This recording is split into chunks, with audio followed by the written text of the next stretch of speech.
د څاروو د وبایي مرض لیمفسکن مسکن نه دی معلوم، خو ټول وطن یې په نرغه کې اغوستی دی چې له وجې یره ترخه خوره شوې ده.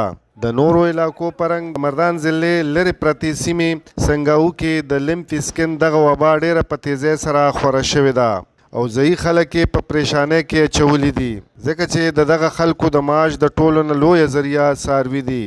لایوسټاک هم په دغه اړه ګړندي ګامونه اخیستي دي او ډویژنل ډایرکټر ډاکټر مثل خان مومن، ډاکټر اجمل خان، ډاکټر دلیاز د خپل ټیم سره سنګاو ته رسیدلی دي او کیمپ یې لګولی دی او د دغه وبا د مخنیوي دپاره یې اپریشن فایل کړی دی.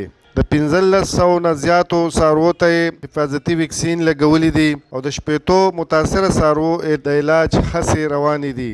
ځایي خلکو د محکمې لایوسټاک دغه اقدامات ستایلي او منلي دي. سنګاو اکثره خلک د هغې ذریعې معاش چې دی هغه دغه څاروو سره تړلی دی.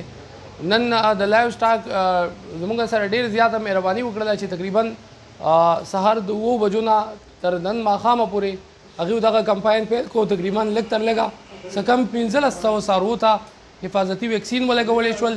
تقریبا 80 یا 90 داسې څاروي چې هغه افیکټډ وو، د هغې دوی چې کوم نیسسري فرسټ ایډ دوايانې وغیره دي هغه یې ډسټریبیوټ کړي او د دې نه علاوه د ټول نه غټه خبره چې دغه خلکو ته اویرنیس ورکړو چې تاسو به د بیمار څاروي سره څه کوئ، د هغې به تاسو علاج څنګه کوئ.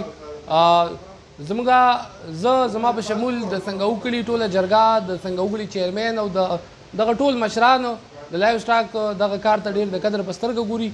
ډایرکټر ډاکټر مثل خان مومن د وینا په مهال د دغه بیمارۍ متعلق افواګانې رد کړي دي او ویلي دي چې د متاثره څاروو پی او د غوښې په استعمال کې هیڅ قباحت نشته دی، ځکه چې دا بیماری انسانانو ته نه لګي.